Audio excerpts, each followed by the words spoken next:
أعوذ بالله من الشيطان الرجيم بسم الله الرحمن الرحيم وقضى ربك ألا تعبدوا إلا إياه وبالوالدين إحسانا إما يبلغن عندك الكبر أحدهما أو كلاهما فلا تقل لهما اف ولا تنهرهما وقل لهما قولا کریما۔ ترجمہ سماعت کر لیتے ہیں۔ وَقَضَى رَبُّكَ، اور تمہارے رب نے، ربک اور تمہارے رب نے حکم فرمایا۔ وَقَضَى رَبُّكَ، اچھا کس بات کا حکم فرمایا؟ اللہ تعبدوا الا ایاہ، کہ اس کے سوا کسی کی عبادت نہ کرو، یہ پہلا حکم تھا۔ اچھا اس کے ساتھ دوسرا حکم کیا؟ وَبِالْوَالِدَيْنِ إِحْسَانًا، اور اپنے ماں باپ کے ساتھ اچھا سلوک کرو۔ یہ دو چیزیں اس کے ساتھ۔ إِمَّا يَبْلُغَنَّ عِنْدَكَ الْكِبَرَ أَحَدُهُمَا أَوْ كِلَاهُمَا، کیا اگر تیرے سامنے ان میں سے کوئی ایک یا دونوں بڑھاپے کی منزل تک پہنچ جائیں۔ اما یبلغن عندک الکبر احدہما او کلاہما، اگر تیرے سامنے ماں باپ کے ساتھ بھلائی کرو، ان دونوں میں سے کوئی ایک یا پھر دونوں بڑھاپے کی منزل تک پہنچ جائے، کیا کرنا ہے؟ قرآن ارشاد فرماتا ہے فلا تقل لہما اف، تو پھر انہیں اف تک نہ کہنا۔ اس کی تفسیر سماعت کرتے ہیں اس کے بعد، لیکن انہیں اف تک نہ کہنا۔ اچھا کیا کرنا؟ وَقُلْ لَهُمَا اُفٍ لَهُمَا وَلَا تَنْهَرْهُمَا، ایک تو انہیں اف تک نہ کہنا، اور دوسرا انہیں جھڑکنا بھی مت، انہیں جھڑکنا بھی مت۔ ساتھ میں وَقُلْ لَهُمَا قَوْلًا كَرِيمًا، ہاں ان کے ساتھ خوبصورت نرمی کے ساتھ بات کرنا اور ان سے بات کہنا، یہ قرآن کریم نے حکم فرمایا۔ ٹھیک، دو رکوع ختم ہوئے اس صورت کے، اب تیسرا رکوع یہاں سے شروع ہوتا ہے۔ تو جو پہلے بات تھی نا، معاشرے کو، سوسائٹی کو اچھا کرنا ہے تو کیسے کرنا ہے؟ کہ سورہ بنی اسرائیل پڑھو، اس سے اچھی ہو جائے گی سوسائٹی۔ تو سورہ بنی اسرائیل کے تیسرے رکوع سے احکامات شروع ہوں گے، تقریباً 25 احکام۔ کتنے؟ 25 احکام، ایک کے بعد ایک کے بعد ایک کے بعد اللہ تبارک و تعالیٰ بیان فرمائے، یہ کرو یہ مت کرو، یہ کرو یہ مت کرو، ایسا کرنا چاہیے ایسا نہیں کرنا۔ 25 احکام قرآن مقدس نے مسلسل ایک کے بعد ایک بیان فرمایا۔ سب سے پہلا حکم کہا وَقَضَى رَبُّكَ أَلَّا تَعْبُدُوا إِلَّا إِيَّاهُ، ایک معبود کے سوا کسی کی عبادت مت کرو، سب سے پہلی یہ چیز۔ اس کے ساتھ متصلاً اپنی عبادت کے ساتھ، آپ سمجھ رہے ہیں مطلب یہ کتنا بڑا حکم ہے؟ یہ سمجھیے کہ اللہ تبارک و تعالیٰ نے اپنی عبادت کے حکم کے ساتھ اگر کوئی حکم رکھا گیا کہ والدین کے ساتھ اچھا سلوک کرو، تمام احکامات بعد میں، بعض جگہوں پر نماز کا بھی تذکرہ ہے، بعض جگہوں پر زکوٰۃ کا بھی تذکرہ ہے، بعض جگہوں پر حج کا بھی تذکرہ ہے، لیکن یہاں اللہ نے اپنی عبادت کے ساتھ جس چیز کو رکھا کہ تمہارے ماں باپ کے ساتھ بھلائی کرو۔ اچھا یہ کیوں ہے؟ اللہ تبارک و تعالیٰ نے اپنی عبادت کے ساتھ ماں باپ کے ساتھ بھلائی کا جو حکم دیا، اس میں حکمت کیا ہے؟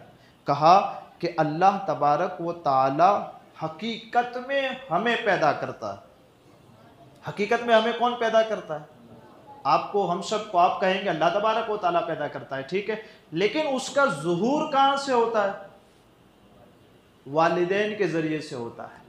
تو حقیقی سبب اللہ تبارک و تعالیٰ ہے، ظاہری سبب ہمارے والدین ہے۔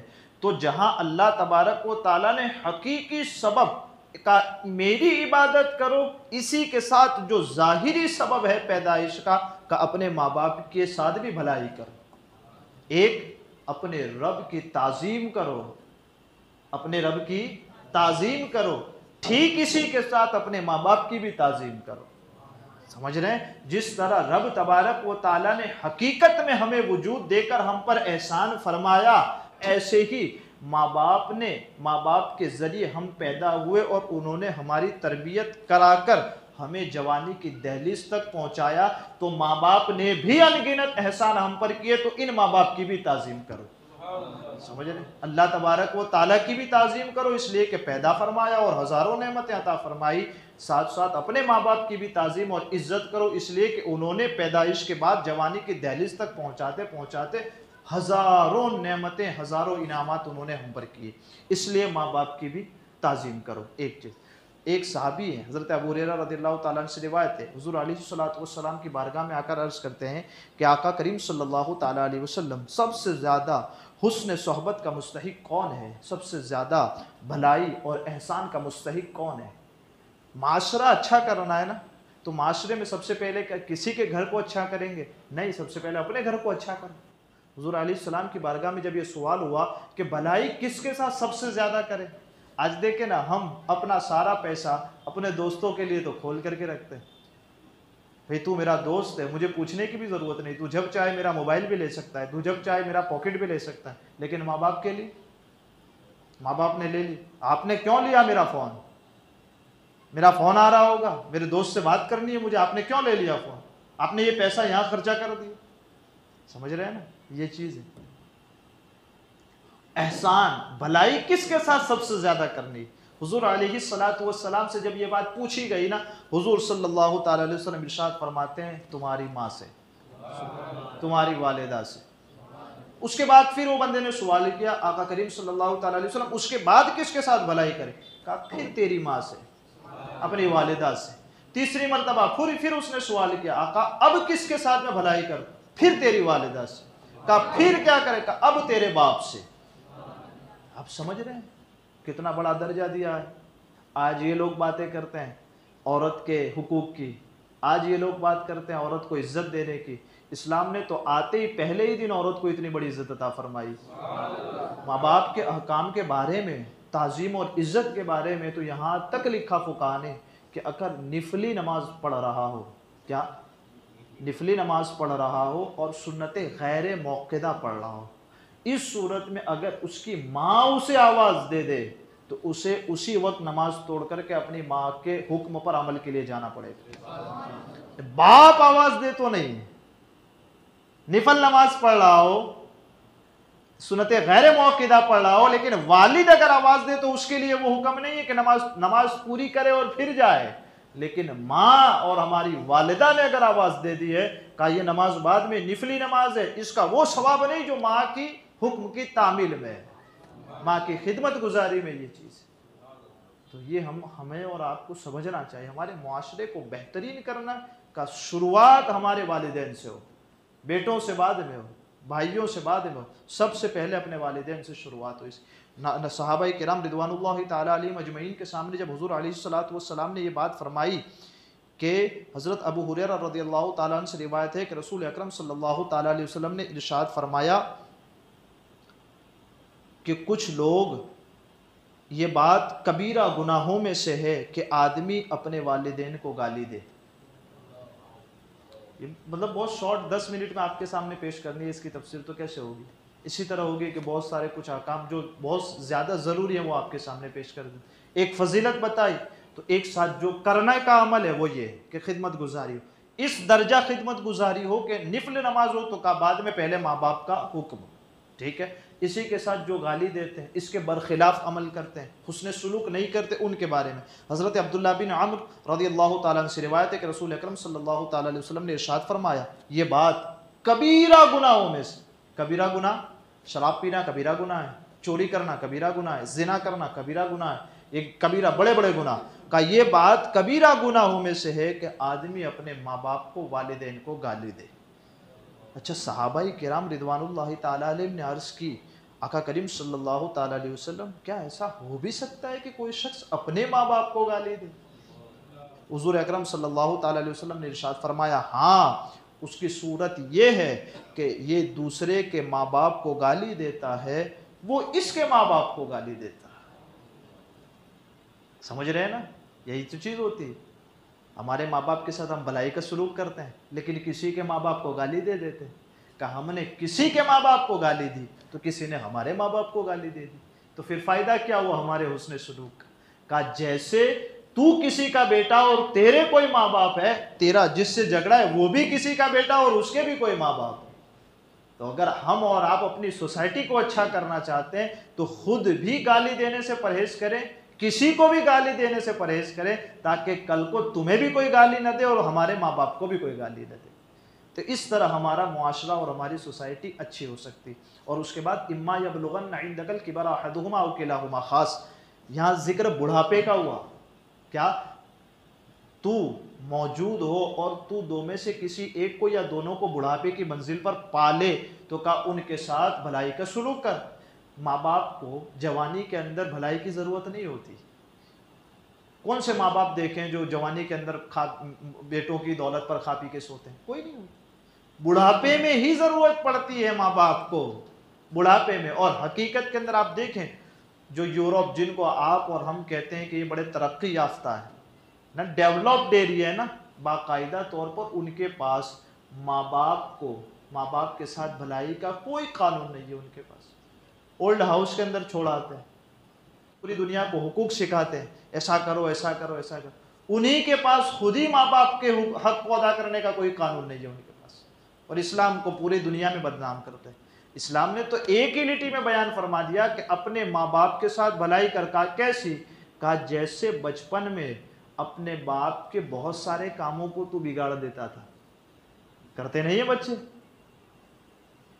کرتے ہیں کہ نہیں کرتے؟ کہ نہیں کرتے؟ ماں باپ کے بنے بنائے کام بچے بگاڑ دیتے کہ نہیں بگاڑ دیتے؟ بگاڑتے۔ کہا اسی طرح جب تو جوان ہو، تیرے ماں باپ بوڑھے ہو جائیں، تیرے ماں باپ بوڑھے ہو جائیں، اب وہ نادانی والی کیفیت میں واپس پلٹیں، ایسے عالم میں تیرے پاس تو جوانی کا جوش ہے، تیرا بنایا ہوا کام اگر تیرے ماں باپ بگاڑ دیں، اب یہاں اف تک نہ کہنا۔ اب یہ قرآن مقدس نے کہا جب تیرے ماں باپ جوان تھے تو باپ نے کبھی بیٹے کو مارا نہیں تھا، پورا بزنس ختم ہو گیا نا اولاد کے سبب، تو بھی باپ نے کبھی احساس تک نہیں ہونے دیا بیٹے کو کہ بیٹے تیری سبب سے میں آج روڈ پر آیا ہوں اور میرا پورا بزنس ختم ہو گیا ہے نا۔ تو یہی چیز کرنی ہے، اور قرآن اس کے بارے میں حکم دیتا ہے کہ اف تک، اور یہ لفظ اف بڑی تفسیر ہو سکتی ہے، میں بار بار کہہ رہا ہوں، اف کب نکلتا ہے معلوم ہے؟ سمجھ رہے ہیں؟ یعنی کبھی ہم کو ناگوار کوئی بات گزرتی ہے نا تو ہم کبھی اس کا اظہار نہیں کرتے نا منہ سے، تو کبھی آخر میں اتنا کر دیتے اب بھی تو آیا تھا نے میرے کو پھر سے یہ کام دے دی، کرتے ہیں نا۔ یہ لفظ قرآن نے ذکر کیا ہے، مطلب ایک بیٹا بہت اپنے ماں باپ کی خدمت کرتا ہے، بہت خدمت کرتا ہے، ایک کام ختم ہوا دوسرا کام ختم ہوا، دن رات خدمت کرتا ہے اس کی، ہے نا، تھک جاتا ہے نا، اور اچانک کسی بات کے بارے میں باپ کہہ دینا، وہ نہ تو نہیں کہتا لیکن کیا کرتا ہے، یار اب بھی ایک کام کیا۔ یہ قرآن نے یہ ذکر کیا کہ یہ بھی مت کہہ، اگر زندگی گھس دی ہے نا والدین کی خدمت کے پیچھے، اس کے بعد یہ لفظ بھی نہیں نکلنا چاہے اف، جو ہوا کے ساتھ نکلتا ہے، جسم سے نہیں نکلتا، وہ ہوا کے ذریعے نکلتا ہے، یہ قرآن نے ذکر کیا ہے۔ تو ہمیں اور آپ کو سمجھنا ہے، اس کو جھڑکنا نہیں کبھی بھی والدین کو، ان سے اچھے سلوک۔ آج جو بچے ہیں نا ان سے ہماری گفتگو ہے، اپنے ماں باپ کے ساتھ بھلائی کے ساتھ سلوک کرنا، اپنے ماں باپ کو کبھی سامنے پلٹ کر جواب نہیں دینا، ہمیں اچھا لگے نہ لگے انہوں نے جو کہا وہی کرنا ہے۔ انہوں نے کہا مت جاؤ، بس مت جاؤ، انہوں نے کہا چلے جاؤ، اب بارش ہو آندھی ہو طوفان ہو لیکن چلے جاؤ۔ اس کے لیے ہمیں ان کی قدر زندگی میں کر لینی چاہیے۔ دنیا نے ماحول بنا لیا ہے کہ جب انسان گر رہا ہوتا ہے کوئی تھامتا نہیں، جب ہاتھ ٹوٹ جاتا ہے تو مسجد اور ہاسپٹل کے اندر بھیڑ جمع ہو جاتی ہے، انسان بھوکا ہوتا ہے تو کوئی کھانا نہیں کھلاتا، لیکن جیسے مرتا ہے تو ہزاروں کی تعداد قبرستان میں پہنچ جاتی۔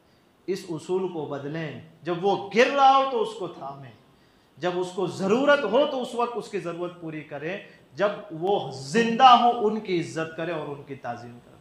چند دن ہیں اس کے بعد وہ ہمارے اور آپ کے درمیان سے رخصت ہو جائیں، کہ ان کے ساتھ اچھی باتیں کرو، وہ باتیں کرو جس کے ساتھ وہ خوش ہو۔ ایک آخری بات کہہ کے گفتگو ختم کر دیتے ہیں۔ بچپن میں ماں باپ کسی بھی طریقے سے اور کیسے بھی طریقے سے ہم کو ہنساتے تھے کہ نہیں ہنساتے تھے؟ کیسا بھی کرے لیکن ماں باپ ہم کو ہنساتے تھے، کہا ٹھیک تجھے بھی یہی کرنا ہے. جب وہ بڑھاپے میں پہنچے نا تو ان کی کسی حرکت سے جھڑکنا نہیں ہے, ان کی کسی حرکت سے اپنے آپ کو غصے میں نہیں لانا ہے, بس کسی بھی طریقے سے, جیسے بچپن میں انہوں نے ہم کو ہنسایا نا, اب جب ہم جوان ہو گئے تو اب ہماری ذمہ داری بڑھاپے میں ان کو ہنسانا. قرآن نے یہ بیان فرمایا وَقُلْ لَهُمَا قَوْلًا كَرِيمًا, خوبصورت بات ان سے کر. یہ ہے اصل چیز. تو سب سے پہلے ہماری سوسائٹی اسی وقت خوبصورت ہو سکتی ہے جس کی ابتدا جب ہمارے اپنے گھر سے ہم نے کی. جب ہم اپنے ماں باپ کو ماں باپ سمجھیں گے نا, جب گھر سے باہر قدم نکالیں گے تو جس بوڑھے کو دیکھیں گے اس کو اپنے باپ کا درجہ دیں گے, کسی بھی عورت کو دیکھیں گے تو اپنی ماں کا درجہ دیں. پھر کون گالی دے گا؟ پھر کس باپ کو گالی دیں گے ہم؟ کسی کو گالی, پھر معاشرہ اسی طرح اچھا بنتا چلا جائے. اللہ تعالیٰ مجھے آپ کو کہنے سننے سے زیادہ علم اور عمل کی توفیق عطا فرمائے. ہمارے کہنے میں آپ کے سننے میں عمدن سہون کوئی خطا ہوئی ہو, اللہ عز و جل اپنے حبیب کے صدقے اسے معاف فرمائے. استغفر اللہ ربی من کل ذنب و اتوب الیہ.